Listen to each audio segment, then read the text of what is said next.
Dallas-based Southwest Airlines is getting fresh attention for a policy it's had for decades. Advocates for plus-size travelers have caught on to the policy. It gives certain customers the option to request an extra seat at no additional cost. Fox 4's Alex Boyer joins us with more on how the policy works, along with reaction. Hi, Alex. Hi, Clarice. Well, as you might imagine, this is a policy that's getting a lot of buzz. Southwest's inclusion policy has actually been around for about 30 years and appears to be the only U.S. carrier with such an extensive policy. And as you might imagine, reaction to this topic is mixed. Plus-size travelers are giving high praise to Dallas-based Southwest Airlines for its little-known inclusion policy. It's getting a lot of traction ahead of the holiday travel season thanks to plus-size influencers. I want as many people to know about this policy as possible so that people of all sizes, especially those of us living in larger bodies or even super fat bodies, are aware of the policy. Planes should be accessible. We should have bigger seats. Kimmy Garris has taken advantage of the policy 3 times, which states customers whose bodies encroach past the armrest are entitled to an extra seat free of charge. There's 2 ways to access the benefit. One is to talk to the gate agent. When you pre-board, you're able to go get your 2 seats, and then you place the ticket in your second seat, and it just says that it's reserved, so you have that extra space. But with flights often full, Southwest recommends plus-size passengers buy an extra ticket and seek reimbursement afterwards. The purchase of additional seats serves as a notification of a special seating need and allows the airline to adequately plan for the number of occupied seats on board. Some passengers we talked to at Dallas Love Field think the policy is unfair. I think if you're gonna take up 2 seats, you should pay for both of those. So there's a flurry of attention to this policy right now. Tigris Osborne is with the National Association to Advance Fat Acceptance. She explains the need for the policy this way. These kind of policies just formalize that for larger passengers. Larger passengers are subjected to a different kind of scrutiny and a different kind of scapegoating. We are all uncomfortable on planes, but you don't look at the broad-shouldered guy and blame him for the problem. You do look at the fat person and blame them for the problem. So this policy has actually been in place for 30 years, but it's just recently exploded on social media, and everybody has a fucking opinion about it. What do I think about it? What are the facts? What do we think is going on? What do you guys think about this policy? Let me know.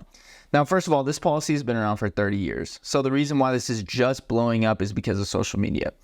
Now, this lady said you don't look at a broad-shouldered guy and blame them for the problem, but you do look at the fat person and blame them for the problem. This is where I'm going to have a differing opinion. My stance on being overweight is similar to my stance on drug addiction, and I have struggled with both. First of all, it's completely different than being a broad-shouldered person or being too tall for the seat. And the ability for someone to lose weight and change the shape of their body is going to depend on a lot of different things. But at the end of the day, what got them there is their behaviors and most likely their way of coping with life. So in drug addiction, we're taught in 12-step recovery that I am not responsible for my addiction, but I am responsible for my recovery. This means that what led me to the bottom of my addiction is not my fault, but my recovery and how I deal with it now is my choice. If someone is overweight or obese, their hunger hormones may be out of whack. They may not experience satiety. They may not actually experience being full or feeling satisfied after a meal. They may have gone through abuse, trauma, suffer with mental illness, be on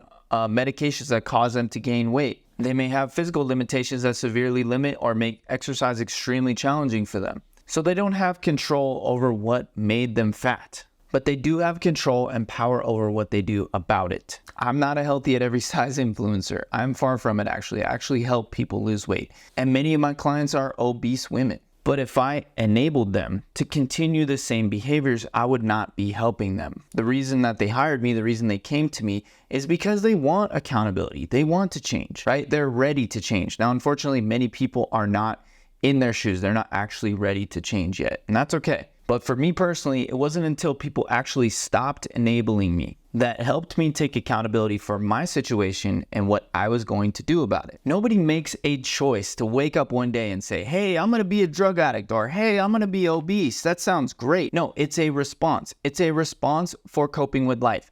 If you do not have tools to manage life on life's terms, you are going to do what feels like it can stuff those feelings down so that you don't have to deal with them. And for a lot of people, it's food. For other people, it's drugs. For some people, it's sex, gambling, whatever your vice is, if you do not have a healthy, manageable way of coping with life on life's terms, you will always fall back into those same patterns that you feel comfortable with or that you're used to. So this is why I identify with fat people. I identify with addicts because this is super common. Everybody is addicted to something. It's not as simple as, oh, it's a lifestyle choice and they should just choose not to be fat. It's not that simple.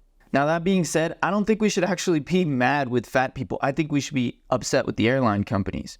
Airline companies are there to nickel and dime you. They are there to get as much money out of you while providing as little of a service as possible. And I don't pretend to know what it's like to fly being a bigger person, because even for me at 5'9", 165 pounds, the seats are too narrow. It's still very uncomfortable. Now you add an extra 100, 200 pounds on top of myself at 5'9", 165 pounds. It's not gonna work. They're not gonna be able to fit in the one seat. And the person next to them is gonna be extremely uncomfortable as well. So yes, they need 2 seats. Now, should they pay for those 2 seats, or should they pay for them and then be refunded? Should I get it for free?